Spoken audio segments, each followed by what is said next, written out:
welcome back. It's Mr. Adolphson here, and today's assignment is going to be focusing on the alphabet and some bright colors and patterns of your choosing. I will say I usually teach this assignment to a kindergarten class, but could definitely be adapted to a first, second, third, fourth, or fifth grade, or even a little bit younger, like a preschool level age as well. So in the videos to come, I'll show you how to set up your paper with lines to create a grid so you can absolutely fit every single letter of the alphabet. So you want to pay attention to that.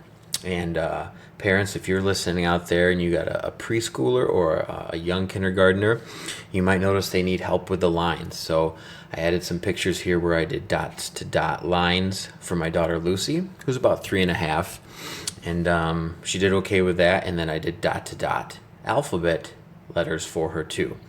So the coloring was on her own, but it's definitely okay to modify or guide your student at home. And if you're the one listening, young artists out there, then keep note, keep with me, because there's going to be ways you can be more creative if you feel like it. Even if maybe you don't want to do just the alphabet, or you want to do words or your name, stay tuned, there'll be more on that to come. So of course, we're going to be looking at the grid to make, and also colors that you can choose. You can choose any colors you want, but we'll talk about things like the primary colors, secondary colors, warm colors, and cool colors, that when you fill it in, okay, make it a little more interesting. So look at that color wheel right there, and that'll help you. Now let me tell you too the reason behind this assignment. Here's a piece of artwork here by an artist named Jasper Johns, and still alive today at 89 years old, making artwork. But this artwork would be called part of a minimalist, or minimal meaning less. Less is more type of movement in art, and also around pop art. So you can see he just did a whole grid of numbers. That's inspiring us to do our alphabet within there too. Other artwork that you might be interested in is these 3 American flags. Very easy symbol to recognize. You see it all over our country, within our schools. And so using art, using subject matter that everybody knows about, was part of the reason he was such a successful artist. So we'll go back to looking at these numbers and grids, and notice that he used primarily red, yellow, and blue, the 3 primary colors. So it was made for very successful painting. Now again, use any colors you like when it's time for you to do yours, and let's get right into the instruction. Alright, ladies and gentlemen, boys and girls, to set up our Jasper Johns inspired alphabet grid, we're going to have a piece of copy paper or lined paper. Doesn't matter the size, rectangle though should be good. And we're going to make just enough boxes to fit the entire alphabet, including, you'll notice at the end we have to pair together W, X, Y, and Z. So first step is to draw a line straight down the middle of the paper. Of course, you could fold this if you wanted, or you can just eyeball it. Pull straight down. If you pull it, you'll get a straighter line. Don't try to be too perfect. Don't go too slow or too fast. Okay, then one line on the left side, and then just one line on the right. You'd be surprised how many lines we start drawing when we just think, okay, draw some lines, I'll do that. You only want 3. We start with 1 in the middle, and then to balance it out, 1 on the left, 1 on the right. Now, rotate your paper. Turn it. Now, intersecting lines can be challenging too for us youngsters. So again, 1 line straight down the middle. You can fold it if you want. Pull it straight down. Notice my pencil is also kind of pulling straight down. And now instead of 1 on the left and 1 on the right, no. We're going to go 2 and then 2. But that's it. Okay, so just start with 2 lines. And we want to space them out evenly. So if I'm only giving you 2 lines to use, imagine if I'm only giving you $2 to use, and say, okay, go to the store and spend those $2, but don't spend them all at once. So we wouldn't want to put 1 line here and then the next line right next to it.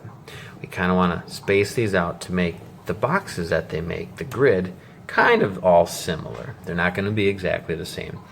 How many do we get to use over here? 2. That's right, just 2. So don't put it too close, don't put it too far away.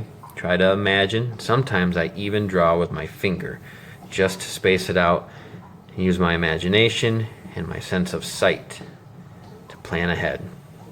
Okay, now if you want to do your ABCs the same way that I did them and that my daughter Lucy did them, okay, where you fit more letters across, you can. If you want to stand it vertical, which would be called portrait style, and do A, B, C, D, E, and continue, you can do that too, because in reality that's how Jasper Johns did all his numbers. If you feel like you want to do numbers instead, go for numbers. Okay? And if you want to get even more creative, you could start writing the letters of your name and just continue your name all the way across and repeat your name over and over again. Or do your name, a family member's name, a new family member's name, brother or sister, grandma, grandpa, mom or dad, right? And even if your name is not 4 spaces long, if it's longer, just continue it, right? And have fun, okay? So if you want to incorporate things like hearts or stars, symbols, peace signs, you can do that too. But to keep it with our inspiration from Jasper Johns and switching from numbers to the alphabet, here's what you can do. Simply lightly draw them in. You can do all capitals. You can do capital and lowercase. Okay, and once you get these all in, and remember, if you're a parent or a guardian doing this for your youngster, I did a dot to dot for my daughter Lucy.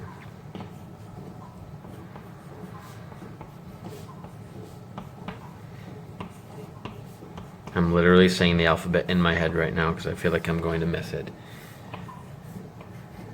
And remember, W, X. You can do them side by side or one on top of the other, Y and Z. Obviously now, I use markers, crayons. You could include paint if you had it, or things like chalk pastel, oil pastel. Okay, what you use to add color is up to you. I bet you could even go into their cupboard, maybe find some food coloring, splash that down, mix it with some water, okay? And if you want to even take this from lower level to next level, right? You could start including some of those color schemes we talked about. Primary colors would be red, yellow, and blue. Secondary colors would be orange, green, purple. Warm colors, yellow, orange, red. Okay, cold colors, purple, green, blue. If you wanted to try to test yourself and pick groups of color, cold again up here, that you know look good together. If you also want to take it even further, like an F for flame or fire, okay? And you want to also kind of create the colors or the symbols that you might see within here. A lot of floating polka dots. I could have put that up here, and B for ball, right? So you can always advance this and take it further and further, more creativity, symbolism within it.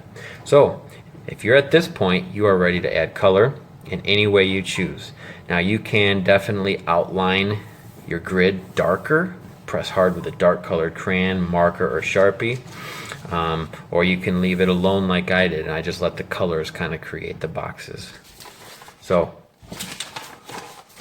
don't forget, post this onto Facebook group page, Mr. Adolphson's Art Room, or go ahead and find this on YouTube and add some comments below. Thanks again.